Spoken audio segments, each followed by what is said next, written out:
Hello बच्चों, नमस्कार। हम लोग फिर से एक बार मिल रहे हैं अपने नेक्स्ट एग्जाम की तैयारी के लिए, जो है प्रिंसिपल ऑफ मार्केटिंग। तो आज इस वीडियो में हम लोग फिर से एक important questions principle of marketing के कुछ इंपॉर्टेंट टॉपिक्स लेकर आए हैं, जो आपके लिए बहुत ही हेल्पफुल होने वाला है। तो फटाफट हम लोग डिस्कस कर लेंगे कि सर इस पूरे बुक में कौन कौन से चैप्टर, कौन कौन से टॉपिक, कौन कौन से क्वेश्चंस पे ज्यादा ध्यान दी जाए और उसके कुछ मेन जो एलिमेंट्स हैं, मेन जो पॉइंट्स हैं, वो क्या क्या हैं। तो फटाफट मैं डिस्कस करता हूं क्वेश्चंस और उसके मेन पॉइंट्स के बारे में। चलिए स्टार्ट करते हैं आज का ये वीडियो। सबसे पहला क्वेश्चन आप लोगों को पढ़ लेने हैं, what is marketing, what are its scope and importance. जो मेन क्वेश्चंस में से एक है, मार्केटिंग होता क्या है, इसके इंपॉर्टेंस क्या है, इसके स्कोप क्या क्या है। दूसरा आप लोगों को देख लेनी है, what is mean bye marketing environment, explain the internal and external forces which affect the marketing environment. Marketing environment होता क्या है, ठीक है। तो मार्केटिंग तो आप सबने पढ़ ही रखा होगा। मार्केटिंग होता क्या है, how to purchase and sell, goods को हम कैसे खरीद सकते हैं, कैसे बेच सकते हैं, और उसके बाद भी बहुत सारी चीजें इसमें इंक्लूड की गई है। जो मॉडर्न कॉन्सेप्ट आया है उसमें सिर्फ परचेज और सेल को नहीं बताया गया, उसमें बहुत सारी चीजों को बताया गया। फॉर एग्जाम्पल, कभी भी मार्केटिंग का मतलब होता है प्रोडक्ट प्लानिंग। हम लोग स्टार्ट करते हैं प्रोडक्ट प्लानिंग से कि भैया कौन सी चीजें हम लोगों को बनानी है। उसके बाद हम लोग ये नहीं है कि हम लोगों ने सोच लिया, बस हम लोगों ने बना दिया और हम लोगों ने बेच दिया। नहीं, मार्केटिंग ये नहीं होता। मार्केटिंग का मतलब होता है सबसे पहले कंज्यूमर सेटिस्फैक्शन के लिए पूछा गया, कंज्यूमर को चाहिए क्या, कंज्यूमर नीड्स के अकॉर्डिंग हम लोग प्लान करते हैं, गुड्स का प्रोडक्शन करते हैं, उसके बाद गुड्स को सेल करते हैं। उसके बीच में जितनी भी चीजें आती हैं, जितने भी हिंड्रेंस आते हैं, जितने भी प्रॉब्लम्स आते हैं, सबका सॉल्यूशन मार्केटिंग है। और बेचने के बाद भी फीडबैक लिया जाता है कि भैया आपको ये गुड्स पसंद आया या नहीं आया, इसमें क्या प्रॉब्लम्स रह गए, आप उसका सॉल्यूशन बता दें, ठीक है। उसमें फिर से हम लोग इंप्रूवमेंट करेंगे और कंज्यूमर सेटिस्फैक्शन तक। तो मार्केटिंग कहां से स्टार्ट होता है, प्रोडक्ट प्लानिंग से लेकर एंड कहां होता है, कंज्यूमर सेटिस्फैक्शन तक। तो ये मैंने अपने लास्ट वीडियो में भी बता रखा है। अगर आप लोगों को ये सारी पॉइंट्स देखनी है, इसको डिटेल्स में जानना है, तो आप मेरे वीडियो को देख सकते हो। मैं लास्ट में, वीडियो के लास्ट में डिस्क्रिप्शन में दे दूंगा या फिर नोटिफिकेशन भी दे दूंगा, आप उसके थ्रू देख सकते हो मार्केटिंग के सारे जो पॉइंट्स हैं, सारे जो टॉपिक्स हैं वो। हम लोग आज इस वीडियो में फटाफट बाकी के जो टॉपिक्स हैं या बाकी के जो क्वेश्चंस हैं, जो बहुत ही ज्यादा इंपॉर्टेंट है एग्जाम में आने के लिए, हम लोग उस पर डिस्कस करेंगे। जैसे एक क्वेश्चन है, what is mean bye marketing environment, explain the internal and external forces. Marketing environment होता क्या है, तो सबसे पहले हम लोग समझ लेते हैं मार्केटिंग एनवायरनमेंट के बारे में। कहता है marketing environment means all those factors which affect the policies of a business unit. एक ऐसा एनवायरनमेंट तो समझते हो हमारे आसपास के सराउंडिंग एरिया जो भी ये चल रहे हैं, और मार्केटिंग समझते हो परचेज सेल। तो उसके लिए वो मार्केटिंग एनवायरनमेंट क्या कहलाता है, सारे वैसे फैक्टर्स जो हमारे पॉलिसीज को, बिजनेस पॉलिसीज को अफेक्ट करे, वो मार्केटिंग एनवायरनमेंट है, ठीक है। The atmosphere around us which affect us and other arrangement is known as environment. हमारे आसपास जो भी चल रहा है, जो भी चीजें हम लोगों को अफेक्ट कर रही है, वो एनवायरनमेंट है। Initially, marketing implies the purchase and sale of goods and services. However, the present, it includes all those activities which undertaken before and after purchase and sale of goods and services. हम लोगों को खरीद बिक्री से लेकर goods and services, हम लोग कैसे खरीदेंगे, कैसे बेचेंगे, ये सारा कुछ मिलकर क्या बना हुआ है, मार्केटिंग बना हुआ है, ठीक है। But modern time marketing includes the consumer research. मैंने अभी बताया, कंज्यूमर को रिसर्च करते हैं, advertisement, sales policies, services render to customers after sale of goods and services. हम लोग सारी चीजें करते हैं। हम लोग सेल आफ्टर सर्विसेज भी देते हैं। अभी देखोगे आप लोग के पास जो टीवी है, फ्रिज है वगैरह, जो भी आप लोग सेल या फिर ऑनलाइन परचेस करते हो, उसके बाद भी आप लोगों को फ्री में सर्विसेज दी जाती है कि एक बंदा आएगा आपके घर में सर्विसेज देकर जाएगा। इसके लिए आप निश्चिंत होकर उस प्रोडक्ट को बाय कर लेते हो, ठीक है। तो ये सेल आफ्टर सर्विसेज भी कहलाता है। आगे की ओर बढ़ते हैं, फिलिप कॉटलर जी क्या कहते हैं, a marketing environment consist of the factor and forces external to the marketing management functions of the firm that impinge on the marketing management ability to develop and maintain successful transaction with its target customer। देखिए, हर एक marketing का strategy होता है, target market, target customer. Target market का मतलब होता है ये जो पार्टिकुलर प्रोडक्ट है वो किस मार्केट के लिए बना है। देखो हम लोग जो एक प्रोडक्ट बनाते हैं ये हर मार्केट में नहीं बिकने वाला, कुछ रूरल मार्केट होते हैं, कुछ अर्बन मार्केट होते हैं, ठीक है। तो उसके अकॉर्डिंग जैसे हम लोग बात करें रूरल मार्केट की, रूरल मार्केट में आपको बहुत ज्यादा महंगा या ब्रांडेड प्रोडक्ट्स की जरूरत नहीं होती है, वहां सस्ता और क्वालिटी से मतलब नहीं, वहां क्वांटिटी से मतलब होता है। बट अगर आप शहर की बात करें तो वहां क्वालिटी प्रोडक्ट से मतलब होता है। तो हम लोग अगर कोई गुड्स बना रहे हैं तो हम लोग दोनों इन्वायरमेंट, दोनों मार्केट को देखेंगे, हम रूरल मार्केट को भी देखेंगे, हम अर्बन मार्केट को भी देखेंगे, क्योंकि दोनों जगह बहुत सारे मेरे कस्टमर्स रहते हैं, ठीक है। इसलिए आप देखोगे कि प्रोडक्ट का डिफरेंशिएशन किया जाता है, प्रोडक्ट का सिगमेंटेशन किया जाता है अलग अलग। जैसे प्राइस में हम लोग महंगे भी प्रोडक्ट बनाते हैं, हम लोग सस्ते भी, लेस का बड़ा पैकेट भी आता है, लेस का छोटा पैकेट भी आता है, तो हर एक मार्केट के लिए वैसा प्रोडक्ट बनाया जाता है। समझ में आ गई बात। तो ये पूरा जो है ये मार्केट एनवायरनमेंट मिलकर बना हुआ है। फटाफट नोट डाउन करें इसके फैक्टर्स, एक्सटर्नल और इंटरनल फैक्टर नोट डाउन करें। इंटरनल फोर्सेस कौन कौन से हैं सर? फिनेंशियल रिसोर्सेज, हमारा खुद का पैसा, कहां से पैसा आएगा, कितना पैसा लगाना है, कहां को पैसा जाएगा, ये सारी चीजें इंटरनल फोर्सेस है जो हमारे मार्केट को इफेक्ट करेगी। अगर हमारे पास पैसा नहीं है तो हम कोई भी ऑर्डर नहीं ले सकते। दूसरा ह्यूमन रिसोर्सेज, हमारे पास लेबर है या नहीं है, इफिशिएंट लेबर है या नहीं है, वो भी हमारे प्रोडक्ट को, हमारे मार्केट को इफेक्ट करता है।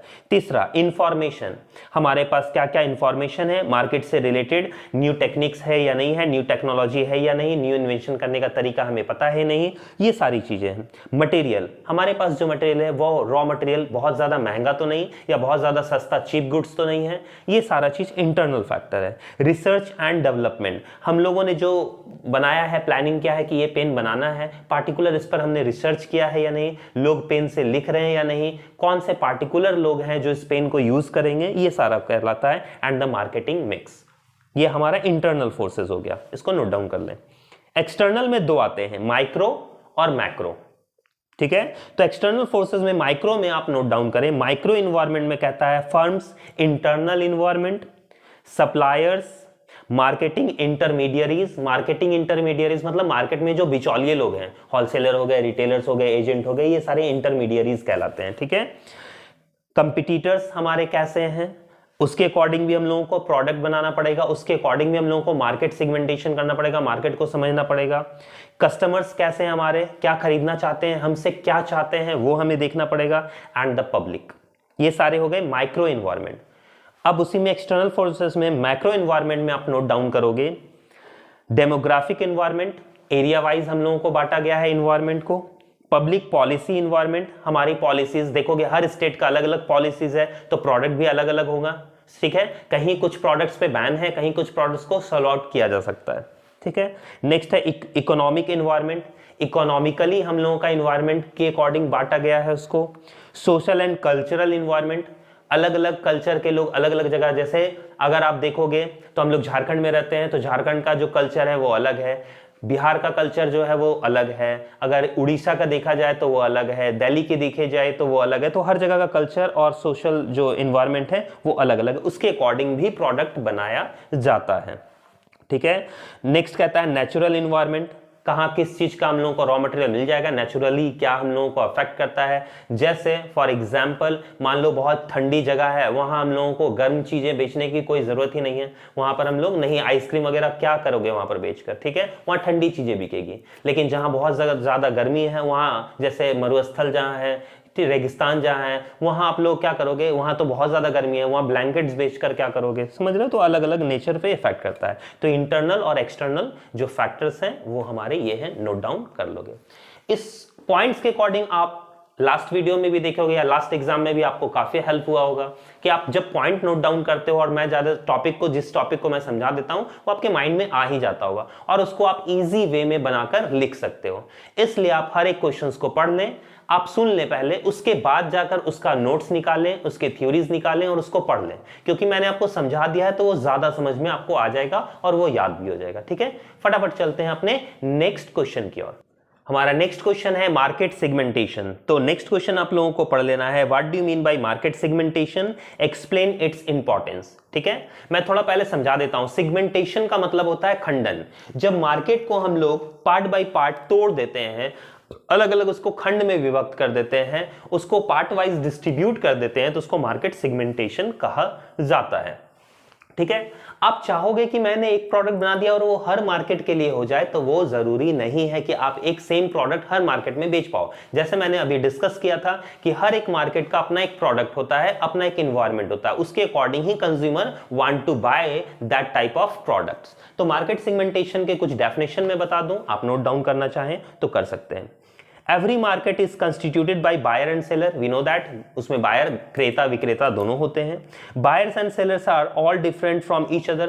सारे लोग एक जैसे नहीं होते हैं, हर कोई अपने अपने तरह का अलग सोच रखने वाला, अलग कल्चर का, अलग सोसाइटी का होता है। The customers are never common in all respect. On the basis of their characteristics, customer may be divided into several groups. Customers को बहुत सारे ग्रुप्स में बांटा गया है। All markets are formed by segment and this segment can be further divided into sub segment. इसके according, customers के according market को अलग अलग ग्रुप में बांट दिया गया है, जिसको सेगमेंट कहते हैं, और उसको भी उसके अलग अलग ग्रुप में बांट दिया गया है, जिसको सब सेगमेंट कहा जाता है। ठीक है, तो अगर आप डेफिनेशन की बात करें तो फिलिप कॉटलर जी कहते हैं market segmentation is the sub divided of a market into homogeneous subset of customers where any subset में बी डिस्ट्रिक्ट मार्केटिंग मिक्स। हर एक कस्टमर्स, हर एक मार्केट को सब डिवाइडेड कर दिया गया है, उसको उसके कैरेक्टरिस्टिक्स के अकॉर्डिंग अलग अलग चीजों में बांट दिया गया है, जिसको हम लोग मार्केट सेगमेंटेशंस कहते हैं। ठीक है, आगे कहते हैं स्टैंटन, विलियम जे स्टैंटन के according marketing segmentation consist of taking the total heterogeneous market for a product and dividing into the several sub market of segment each of which tends to be homogeneous in all significant aspect. ठीक है, हर एक market को उसके हेट्रोजेनुअस मतलब अलग अलग तरह से, उसके कैरेक्टरिस्टिक्स को देखते हुए कि कौन से लोग क्या खरीदना पसंद करते हैं, कौन से लोग क्या चाहते हैं, कौन से लोग क्वालिटी प्रोडक्ट चाहते हैं, तो ये सारी चीजों को ध्यान में रखते हुए उस मार्केट के लिए, पार्टिकुलर मार्केट के लिए पार्टिकुलर प्रोडक्ट बनाया जाता है। ठीक है, आप लोग भी बहुत सारे मार्केट्स को जानते होंगे।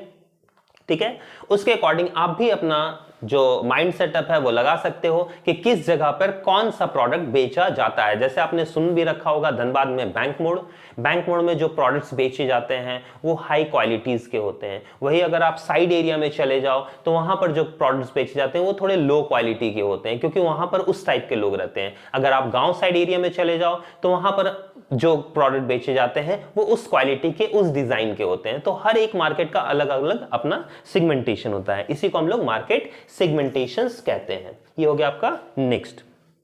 ठीक है, अच्छा नेक्स्ट हम लोगों को क्या पढ़ लेना है, what do you mean by consumer buying motive. आपको नेक्स्ट क्वेश्चन पढ़ लेना है consumer buying motive. Consumer buying motive होता क्या है, एक कंज्यूमर सामान खरीदता क्यों है, ठीक है, उसके लिए मोटिव क्या है, उसके पीछे का मोटिव ही कंज्यूमर बाइंग मोटिव कहलाता है। ठीक, बाइंग मोटिव को दो पार्ट्स में डिवाइड किया गया है, प्राइमरी बाइंग मोटिव और सेकेंडरी बाइंग मोटिव। एक इंसान सबसे पहले सामान क्यों खरीदता है, तो सबसे पहले वो खरीदता है फूड एंड ड्रिंक, खाने के लिए, पीने के लिए, जिंदा रहने के लिए। दूसरा खरीदता है वो कंफर्ट, तो सबसे पहला जो चीज है वो है comfort, to attract the opposite sex. लड़के सामान खरीद रहे हैं लड़कियों के लिए, लड़की सामान खरीद रही है लड़के के लिए, अपोजिट सेक्स के लिए हम लोग खरीदते हैं, तो प्राइमरी ये बताया गया है। वेलफेयर ऑफ लव वन, जिससे हम प्यार करते हैं, जिसके रिस्पेक्ट करते हैं, हम उसके लिए सबसे पहले सामान खरीदते हैं। ठीक है, freedom from fear and danger. अच्छा, कुछ चीजों से हमें डर होता है, जैसे हम लोग गुड नाइट लिक्विड क्यों खरीदते हैं, क्योंकि हमें मच्छर से डर है। हैंड वॉश क्यों खरीदते हैं, कोविड के लिए हम लोगों ने खरीदा भी था, तो हमें डर, फियर से भी हम लोग बहुत सारे प्राइमरी प्रोडक्ट्स खरीदते हैं। ठीक है, टू बी सुपीरियर, हमें सबसे ऊंचा दिखना है तो हम लोग क्या करते हैं, कार खरीदते हैं, घर खरीदते हैं, ये सारे लग्जरियस आइटम्स खरीदते हैं। सोशल अप्रूवल, समाज में आपका रिस्पेक्ट बढ़े, आपकी इज्जत बढ़े, इसलिए भी हम लोग सामान खरीदते हैं। To live longer, to live longer, ज्यादा जीना चाहते हो, च्यवनप्राश, 2 चम्मच खाओ ज्यादा जी जाओ। ठीक है, ये हम लोग क्या करते हैं, प्राइमरी मोटिव है। दूसरा सेकेंडरी मोटिव। अब सेकेंडरी मोटिव क्या है, क्लीनिनेस, हम साफ सफाई के लिए, जैसे झाड़ू पोछा हम लोग खरीदते हैं, वो जिंदा रहने के लिए नेसेसरी गुड्स में तो आता नहीं है, क्लीनिनेस। दूसरा कन्वीनियंस, सुविधा के लिए जो भी सामान खरीदी जाए। ठीक है, नेक्स्ट इंफॉर्मेशन, जैसे आप मोबाइल खरीद रहे हो, ये यूट्यूब चला रहे हो, आप लोग कहीं ना कहीं इंफॉर्मेटिव मोटिव है, ये नहीं चलाओगे तो भी जिंदा रह जाओगे, ये हमारा प्राइमरी मोटिव नहीं है कोई भी सामान को परचेज करने का, लेकिन ये सेकेंडरी मोटिव को रखा गया है।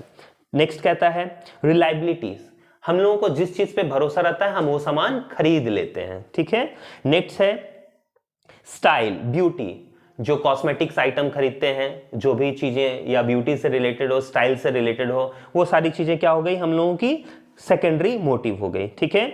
क्यूरोसिटी, कुछ इच्छा, जानने की इच्छा हम लोगों को अगर होती है तो भी हम लोग वो चीज़ों को खरीद लेते हैं। अच्छा ये है क्या, चलो खरीद कर देखते हैं, अपना कर देखते हैं। ठीक है। फैशन आइटम्स, तो बाइंग मोटिव, कंज्यूमर के बाइंग मोटिव को दो पार्ट्स में डिवाइड किया गया है। ये सारे पॉइंट्स आप इसको नोट डाउन कर लो, आराम से आप इसको बनाकर लिख सकते हो। डेफिनेशन देखना चाहते हो तो डेफिनेशन बहुत सारे हैं इसमें। स्टैंटन जी कहते हैं a motive is defined as a drive और an urge for which an individual seeks to satisfaction. एक इंसान अपने संतुष्टि के लिए सामान खरीदता है, वस्तुएं खरीदता है, प्रोडक्ट्स खरीदता है, परचेज करता है, तो वो खरीदता है, उसको सेटिस्फैक्शन होता है, वही तो उसका मोटिव हो गया। तो ये कंज्यूमर बाइंग मोटिव कहलाता है। ठीक है। चलते हैं नेक्स्ट क्वेश्चन।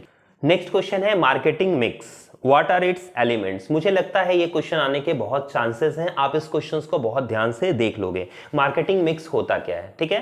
तो मार्केटिंग एनवायरनमेंट में जितनी भी चीजें की जाती है वो सारी चीजों को मिलाकर जो हम लोग एलिमेंट्स बनाए हैं वो मार्केटिंग मिक्स कहलाता है। ठीक है। कोई भी काम, कोई भी एक्टिविटीज जो मार्केट से रिलेटेड हो, वो सारी चीजों को, सारे एफर्ट्स को मिलाकर मार्केटिंग मिक्स बनाया गया है, जिसमें 4P, आप देखो 4P भी अगर आपका आता है क्वेश्चन तो आप लिख सकते हो, जिसमें आता है product, price, promotion and place. ये चार चीजों से मिलकर बना हुआ है। ठीक है। प्रोडक्ट, जिस चीज को हम लोग बनाना है वो प्रोडक्ट हो गया। प्राइस, किस प्राइस पे इसको बेचना है, क्या प्राइस करना है, वो डिटर्मिनेशन भी मार्केटिंग के अंदर आता है। किस प्लेस पर, अभी मैंने बताया place is the important factor to sell their goods. आप अपने सामान को बेचने के लिए एक पार्टिकुलर प्लेस जरूर देखोगे और उस प्लेस पर वो प्रोडक्ट बिकेगा या नहीं बिकेगा ये भी ध्यान में रखना पड़ता है। तो प्रोडक्ट हमने बना लिया, प्राइस हमने सिलेक्शन कर लिया, अब बारी आती है प्लेस की, किस प्लेस पर हम लोग इसको सोल्ड आउट करेंगे। और लास्टली आता है प्रमोशन। अब लोगों को पता चलेगा तब ना लोग खरीद पाएंगे, तो लोगों को पता कैसे चले, इसके लिए हम लोग करते हैं प्रमोशन, जिसमें सेल प्रमोशन आता है। ठीक है। सामान को एडवर्टीजमेंट के थ्रू, या आजकल तो बहुत सारी चीजें निकल गई है, सोशल मीडिया भी है, हम लोग उसके थ्रू सेल प्रमोशन करवाते हैं। अगर सेल प्रमोशन आता है तो शॉर्ट नोट्स में मैं बता दूं आप लोगों को, सेल प्रमोशन होता क्या है। सामान को बेचने का तरीका हमारा सेल प्रमोशन कहलाता है, जिसमें एडवर्टीजमेंट तो आती ही आती है, उसके अलावा जैसे कैनवा लगा देते हैं हम लोग, छतरी लगाकर देखोगे, कुछ कुछ ढोल बजवा देते हैं, फ्री कूपन्स, फ्री गिफ्ट्स देते हैं। ठीक है ना। कोई ब्रांड एम्बेसडर्स को बुलाकर हम लोग उसका प्रमोशन करवा देते हैं। तो ये बहुत सारी चीजें जो हैं वो सेल प्रमोशन से रिलेटेड है। अगर शॉर्ट नोट्स में आता है तो आप इसको लिख सकते हो। ठीक है। तो आपको मार्केटिंग मिक्स देख लेना है। ठीक है। आगे आप लोगों को क्या देख लेना है, डिफाइन प्रोडक्ट प्लानिंग। प्रोडक्ट को बनाया कैसे जाए, उसको प्लान कैसे किया जाए, क्योंकि जो प्रोडक्ट आप बेचना चाहते हो कंज्यूमर को, वो प्रोडक्ट का सबसे पहले प्लानिंग करना पड़ता है, क्योंकि वो कंज्यूमर नीड्स के अकॉर्डिंग आपको बनाना है। ऐसा नहीं कि प्रोडक्ट बना देना है उसके बाद बेचना, नहीं, पहले कंज्यूमर नीड्स को देखना है, उसको रिसर्च करना है, उसके बाद आप प्रोडक्ट को तैयार करोगे और उसके बाद बेचोगे। ठीक है।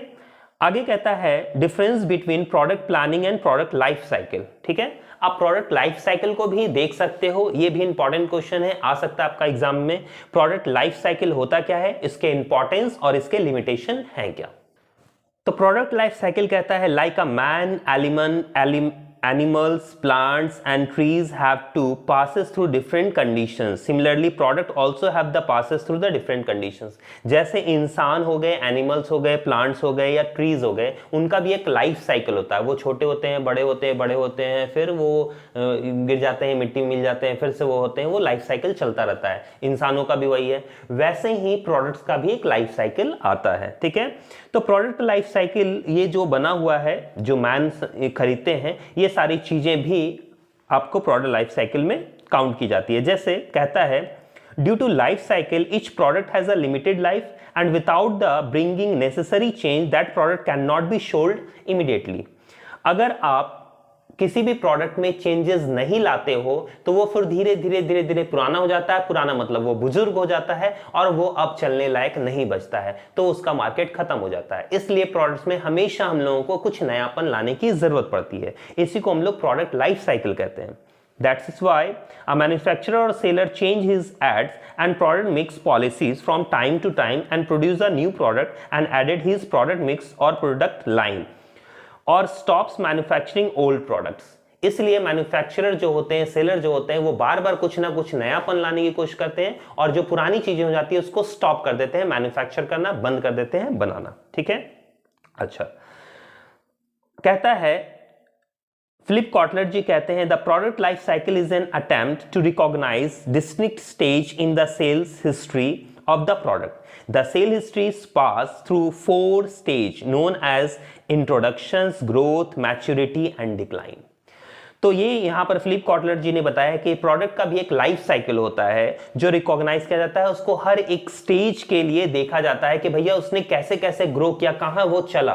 तो जैसे बचपन होता है वैसे ही इंट्रोडक्शन दिया गया है स्टार्टिंग में उसका, उसके बाद वो धीरे धीरे ग्रो किया, ठीक है, वो जवान हो गया, फिर वो मैच्योरिटी आया, जैसे हम लोग बुजुर्ग हो जाते हैं, मैच्योरिटी आई हमें, तो वो बहुत ज्यादा सेल किया, ग्रोथ कर गया, मैच्योर हो गया, अब वो ग्रो नहीं कर रहा है, अब वो क्या होगा, धीरे धीरे डिक्लाइन करेगा, क्योंकि जितना उसको ग्रो करना था, जितना सेल करना था, उसने सेल कर दिया, अब वो डिक्लाइन में जा रहा है। तो अब उसमें कुछ ना कुछ नयापन लाना है, तो फिर नयापन लाओगे तो फिर से वो ग्रो करेगा, फिर उसका नया जन्म हो जाएगा। समझ में आ गया? इसी को प्रोडक्ट लाइफ साइकिल कहा गया है। ठीक है, इसके इंपॉर्टेंस आप लोगों को देख लेने हैं, इसके आपके लिमिटेशन आप लोगों को देख लेने हैं प्रोडक्ट लाइफ साइकिल का। ठीक है, चलिए चलते हैं नेक्स्ट क्वेश्चन की ओर। नेक्स्ट क्वेश्चन जो आप लोगों को देख लेनी है वो है what do you mean by branding and packaging, explain its importance. मुझे लगता है ये भी क्वेश्चन आने के चांसेस हैं। आप ब्रांडिंग देख लोगे, पैकेजिंग देख लोगे। ठीक है, ब्रांडिंग क्या होता है? Brand name. ठीक, ब्रांड नेम, जैसे कोई भी ब्रांड देख लोगे, आईफोन आपने एप्पल देख रखा है, एलजी देख रखा है, सैमसंग देख रखा है, तो ये सारे ब्रांड नेम है। ठीक है, ब्रांड नेम के फायदा क्या है कि वो दूसरों से डिस्टिंक्ट बनाता है, वो दूसरों से अलग बताता है। ठीक है, तो अगर डेफिनेशन की बात की जाए तो each firm wants to identify its product through the brand name. हर एक जो फर्म होती है, हर एक संस्था, हर एक कंपनी अपने प्रोडक्ट्स को अलग पहचान बनाना चाहती है, अलग नाम देना चाहती है, जिसको हम लोग ब्रांड कहते हैं। ठीक है, a brand is a name, term, symbol or design or combination of them which is intend to identify the goods or services। ये कुछ भी हो सकता है, नाम हो सकता है, सिंबल हो सकता है, डिजाइन हो सकता है, जिसमें उसका एक अलग आइडेंटिटी मिलता है उस प्रोडक्ट को, ठीक है, और सर्विसेज को। सेलर और group of sellers and the differentiate them from those competitors, जो उसके कंपिटिटर से उसको अलग बनाता है। ठीक है, उसके जो प्रोडक्ट्स हैं उसको बाकी के प्रोडक्ट से वो अलग बनाता है। अगर मेरी बातें आपको समझ में आ रही है, देखिए सारे टीचर्स तो एक ही चीज पढ़ाते हैं, लेकिन अगर मेरी बातें आपको समझ में आ रही है तो फिर मैं आप कहोगे कि हाँ निशान सर अच्छा पढ़ाते हैं, तो मैं बाकी टीचर से अलग हो गया। That is called brand. समझ में आ रहा है ना? तो ये ब्रांड कहलाता है। आपको इसका डेफिनेशन कर लेना है। इसके एसेंशियल्स क्या है? एक गुड ब्रांड नेम कैसा होना चाहिए? तो सिंपल एंड शॉर्ट, बोलने में आसान होना चाहिए, जैसे एलजी, टाटा। ठीक है, ये बोलने में आसान होना चाहिए, सिंपल होना चाहिए, शॉर्ट होना चाहिए, इजी टू प्रोनाउंस, हम लोग उसको प्रोनाउंस कर पाए। ऐसा नहीं कि बहुत ज्यादा, जैसे लॉरियल, बहुत ज्यादा प्रोनाउंस करने में दिक्कत हो, ऐसा नहीं होना चाहिए। ठीक है, बहुत इजी होना चाहिए। रिकॉग्नाइजेबल, ब्रांड नेम जो होता है वो क्या होता है? रिकॉग्नाइज, जो आपको याद रहे। ठीक है, आप उसको बार बार याद रख सकते हो, ऐसा होना चाहिए। ठीक है, मेमोरेबल, कुछ ऐसी चीजें होती है जो, जैसे ताजमहल, चाहे आप टाटा टी पिए होगे या ताज पिए होगे, तो ताज, ठीक है, उससे रिलेट कर सकते हो, वो मेमोरेबल होता है। ठीक है, फार फ्रॉम ऑब्सेंस, ऐसा नहीं होना चाहिए कि जो एक वल्गर चीज हो या फिर ऑब्सेंस हो, या जैसा कि जो सुनने में या बोलने में अच्छा नहीं लगता हो, वो ब्रांड नेम हो। इससे कहीं दूर होना चाहिए, जो बहुत ही मधुर, बहुत ही मीठा, बहुत ही स्वीट होना चाहिए, जो बोलने और सुनने में दोनों में अच्छा लगे। ठीक है, इकोनॉमिक होना चाहिए, सजेस्टिव होना चाहिए। सजेस्टिव का मतलब होता है कि आपको सुनने से ही पता चल जाए कि वो चीजें, जैसे स्लीप वेल, आपको पता है कि वो सोने की ही चीजें होगी। गुड नाइट मतलब रात का ही कुछ ना कुछ सामान है। ठीक है, तो ये सारा चीज ऐसा होना चाहिए कि जो सजेस्टिव हो, आपके प्रोडक्ट को सजेस्ट करे, ये ब्रांड कहलाता है। ठीक है, स्लोगन ओरिएंटेड, स्लोगन ओरिएंटेड हमने बताया था, जीवन के साथ भी, जीवन के बाद भी। ठीक है, आपको याद है कि वो LIC है, तो ऐसा स्लोगन ओरिएंटेड होना चाहिए आपका प्रोडक्ट, ब्रांड नेम। ठीक है, उसके बाद आता है पैकेजिंग। आप पैकेजिंग कैसे करोगे? तो पैकेजिंग सबसे पहले तो प्रोडक्ट को सेव करता है। पैकेजिंग से हम दूसरे प्रोडक्ट के अकॉर्डिंग उसको हम लोग डिस्टिंक्ट बना पाते हैं। दूसरे, जैसे आप देखोगे किसी का पैकेजिंग अगर अट्रैक्टिव है तो लोग उसको ज्यादा खरीदने की कोशिश करते हैं, अच्छा प्रोडक्ट अच्छा होगा। अगर पैकेजिंग खराब होगा तो आपको अच्छी क्वालिटी के गुड्स भी चीप क्वालिटी के लगेंगे। ठीक है, तो ये पैकेजिंग कहलाता है। उसके बाद अगर डेफिनेशन की बात की जाए तो कहता है पैकेजिंग में भी defined as the general group of activities product planning which is valued designing and producing the container और रैपर ऑफ अ प्रोडक्ट। एक कंटेनर, एक रैपर जिसमें रैप करके पैकेट बना के जिसमें सामान को दिया जाता है, जो इजी टू आपका कन्वीनियंस होता है, इजी टू आप उसको ले जा सकते हैं एक जगह से दूसरे जगह तक। गुड्स को प्रोटेक्शन प्रदान करता है, सामान टूटता फूटता नहीं है, काफी अच्छा रहता है। कन्वीनियंस है, कन्वीनियंस मतलब होता है सुविधाजनक। आप सामान को, जैसे चावल पैकेट्स में है तो आप आसानी से उसको ले जा सकते हो, अगर पैकेट्स में नहीं है तो आप कैसे ले जाओगे, ठीक है। एडवर्टाइजिंग, कहीं ना कहीं आप पैकेट्स लेकर जा रहे हो तो उसमें जो लिखा हुआ प्रिंटेड है वो प्रोडक्ट ब्रांड को बता रहा है, अच्छा कोई देख रहा है तो वहां पर भी एडवर्टीजमेंट हो रहा है, रास्ते में सब देखते जा रहे हैं। आइडेंटिफिकेशन, वो क्या करता है, डिफ्रेंशिएट करता है सिमिलर प्रोडक्ट में। आप पैकेजिंग अच्छा है, अलग अलग कलर के हैं तो आपको पता चल रहा है अच्छा ये फ्लेवर का है, ये प्रोडक्ट है, ये प्रोडक्ट, आप उस पैकेट के अकॉर्डिंग ही देख सकते हो, समझ सकते हो। जैसे लेस के बहुत सारे फ्लेवर हैं तो अलग अलग वो कलर में अलग अलग पैकेट्स में आते हैं, ठीक है, उससे हम देख सकते हैं। तो ये सारे पैकेजिंग के आपके फंक्शंस हैं, इसको आप लोग देख लेना है। चलिए नेक्स्ट क्वेश्चन आपको क्या देखना है, नेक्स्ट आप लोगों को देख लेने हैं सेल प्रमोशन, ठीक है। सेल प्रमोशन होता क्या है, how does it differ from advertisement, advertisement से ये कैसे डिफरेंट है। तो मैंने सेल प्रमोशन अभी बताया, गुड्स को सोल्ड आउट करने के लिए हम लोग जो भी एक्टिविटीज करते हैं वो सेल प्रमोशन में आता है, जैसे कैनवा लगा दिया हमने, ढोल बजवा दिया, फ्री गिफ्ट्स, स्क्रैच कूपन, ये सारा सेल प्रमोशन का एग्जाम्पल है। हम कैसे अपने सामान को अच्छे तरीके से बेच पाएंगे और अपने सेल को ग्रो कर पाएंगे, ठीक है। ये सेल प्रमोशन का एग्जांपल है, आप इसको देख लोगे। नेक्स्ट क्वेश्चन आपको देखना है, what is mean by the price policy, what are the various methods of the pricing of a product. Price policies कैसे बनाई जाती है, हर एक प्रोडक्ट का प्राइस कितना रखा जाए, हायर रखा जाए, लो रखा जाए। तो याद रखोगे ना, हम लोग ज्यादा रख सकते हैं ना ज्यादा बहुत कम रख सकते हैं। अगर बहुत कम रख देंगे तो वो चीप गुड्स हो जाएगा, बहुत ज्यादा रख देंगे तो फिर वो खरीदा भी नहीं जाएगा, नॉन अफोर्डेबल हो जाएगा, समझ में आया ना। तो एक ऐसा प्राइस रखना जो अफोर्ड भी किया जा सके, ठीक है। तो ये सारी चीजें प्राइसिंग पॉलिसीज कहलाती है, क्योंकि प्राइस जो एक होता है बहुत ही क्रूशियल एलिमेंट्स है मार्केटिंग का, ठीक है, जो बहुत सारे कस्टमर्स को एक जगह से दूसरे जगह, अगर मैं बहुत ज्यादा महंगा सामान बेच रहा हूं, प्रोडक्ट बेच रहा हूं, तो कहीं ना कहीं मेरे कस्टमर कहीं और शिफ्ट हो सकते हैं, ठीक है। और नेक्स्ट आप लोगों को कर लेना है, what do you mean by wholesaler and retailer, explain their function and services. आप लोग होलसेलर और रिटेलर्स तो जानते ही हो कौन होते हैं, उसके फंक्शंस को आप लोग देख लेना है और उसके सर्विसेज को आप लोगों को देख लेना है, ये सारी चीजें पढ़ लेनी है, ठीक है।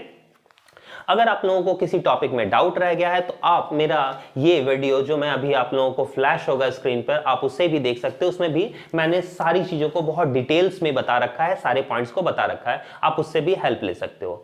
लेकिन अगर फिर भी आपको कोई प्रोडक्ट्स कोई टॉपिक्स में कोई भी पॉइंट्स में डाउट रह गया है तो आप मुझे जरूर मैसेज करें, मुझे कमेंट करें कि सर इस टॉपिक में डाउट रह गया, आप इसको फिर से एक्सप्लेन कर दे, तो मैं इसका एक पार्ट 2 बहुत ही फटाफट जल्द में आप लोगों को उस टॉपिक से रिलेटेड चीजों को बता दूंगा, या कोशिश करूंगा कि मैं जहां तक हो पाए मैं आपकी हेल्प कर पाऊं, ठीक है। तो आपका पिछला एग्जाम तो बहुत ही अच्छा गया है, अब आशा करते हैं कि ये भी एग्जाम आप लोगों का बहुत अच्छा जाए। तो आज का वीडियो हम लोग यहीं पर समाप्त कर रहे हैं, नेक्स्ट मिलेंगे अपने नेक्स्ट वीडियो में, तब तक के लिए धन्यवाद।